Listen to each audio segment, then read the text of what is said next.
pag-uusapan natin mga kababayan, parang nagkakatotoo na yung hula ni Nanay Lolit Solis. Na parang lilisanin na mga kababayan, di umano patanong na lang.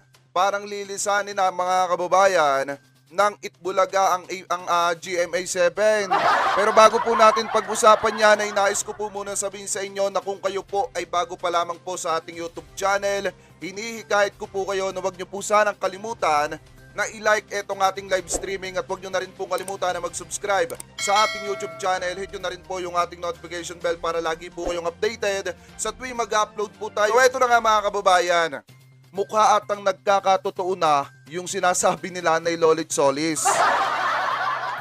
Mukha ata mga kababayang nararamdaman na ng tape, ng mga taga-tape, yung sinasabi ni Nanay Lolit Solis noong mga nakaraang araw na tila parang hindi ata aabutin ng 1 taon at machuchugi.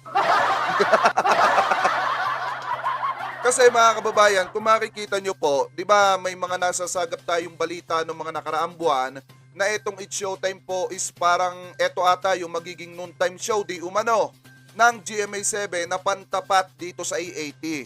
At doon nga mga kababayan, di ba nasabi nga natin since humihina nga etong generic na Itbulaga, etong tape Bulaga, ay may possible talaga na pag hindi nila na paangat yung kanilang views, palitan sila.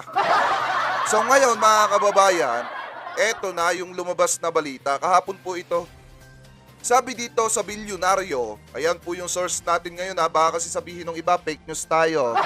Magaling yung may source po tayo mga kababayan. Sabi dito, eto basahin natin. EB on All TV or All TV. Bullet Talusos flexes band with Mark Villar. Flex daw nitong si Bullet mga kababayan na magkasama sila nitong si Mark Villar. So ngayon, eto yung tanong. Basahin natin Sabi dito, ayan, Itbulaga bisin soon on Ultra Bilyonaryo Manny Villar's All TV mga kababayan. Or parang nagbabadya daw na ito daw Itbulaga, makikita daw or baka dito na mapanood sa may All TV nitong si Manny Villar. Patanong naman. Ano po patanong pero nagpapahiwatig na. Sabi ko nung nakita ko to mga kababayan, sus mio Marimar, kung mahina na nga sila dun sa GMA7, pag lumipat pa sila lalo dito automatic, bam! Bagsak sila lalo. Maniwala kayo sa akin or hindi, babagsak sila lalo. Kasi alam naman natin na ang All TV po is hindi pa ganun kalakas mga kababayan.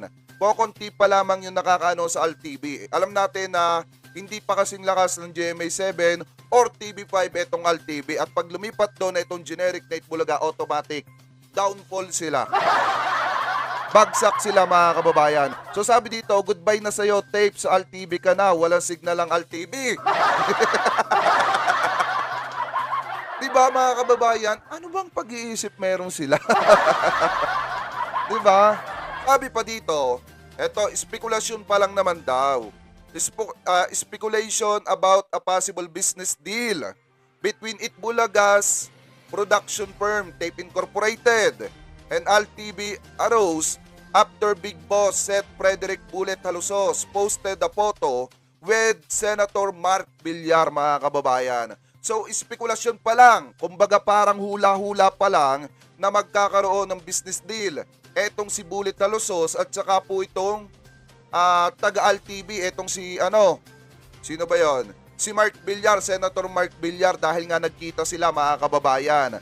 At ang sinasabi pa nga nung iba, baka daw etong Tape Bulaga is lumipat na dito sa dito sa All TV dahil nga nakakaramdam na sila na patapos na yung kanilang yung kanilang kasunduan dito sa GMA7, yung kanilang kontrata mga kababayan, nakakaramdam na sigurado sila na baka mapapatalsik na po sila.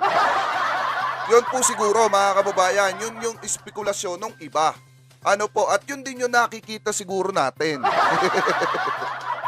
Baka sumunod kay Willie, cancel. Ano ba kayo ang bubuli nyo? Kasi mga kababayan, ito talaga nakikita ko. Yung sinasabi ni Nanay Lolit Solis na baka hindi sila umabot ng 1 taon dahil nga yung kanilang kontrata dito sa GMA7 ay malapit ng magwakas, baka hindi po sila ma-renew dahil nga sobrang hina na nila. Yun po yung nakikita natin dito. Kaya nga sabi ko sa inyo, siguro yung pagpunta nila dito, pakikipag-meeting nila for business deal na siguro. Di umano, lagyan na lang natin ang di umano mga kababayan ha, para hindi tayo ma-cyber. Di umano mga kababayan, siguro yun yung dito, yun yung pinunta nila dito, pero spekulasyon pa lang yan. So sabi pa dito, basahin pa natin, apart from serving as State Chief Financial Officer, Halusos is also Mayor of the town of Dapitan in Zamboanga del Norte. There's family's political bailiwick, mga kababayan. Itbulaga is currently a black timer on Felipe Gozon GMA Network. Sila yung black timer, yung nagbabayad kada buwan. Diba? Kaya nga, alam nyo mga kababayan, sa pagiging black timer nga nila, pinupulaan sila ng palihim ng mga taga-It Showtime. Dahil nga daw, ang kinikita lamang daw po ng GMA7 dito sa Tape Bulaga mga kababayan is yung upa lang, napakaliit kung tutuusin dun sa kinikita ng It Showtime. So ngayon mga kababayan, di ba kung makikita nyo nga nung nakaraang araw nagawa natin to ng topic, sabi ko nga po sa inyo, palihim na sinisira ng It Showtime, ng mga panatiko ng It Showtime etong Tape Bulaga dahil pinalalabas ng mga panatiko ng It Showtime na mahina talaga etong Tape Bulaga at maliit lang yung kinikita at mababa yung sponsor. So ngayon, ang punto natin dito mga kababayan, pag hindi nila to na-sustain, yung mababa nilang views mga kababayan, automatic baka hindi na talaga sila marinyo. At yung sinasabi ni Nanay Lolit Solis na baka tsugiin na ng GMA7, baka magkatotoo na. Diba? Yun na nakikita natin dito kasi pag hindi nila ito mga kababayan na sustain, automatic downfall sila. Lalo na yung kanilang hakbang na gagawin 50-50 na talagang alam natin ay kababagsak nila ng malaki dahil alam naman natin na ang ALTV hindi pa ganun kalakas pero doon po sila hindi naman natin sa pinupulaan yung ALTV mga kababayan, pero tunay naman yung sinasabi natin na hindi pa sila ganun kalakas. Automatic pag lumipat doon ng Tape Bulaga, babay na. Babay na. So yan mga kababayan, yung isang pinag-uusapan ngayon. Kayo, ano ang komento nyo hingil dito?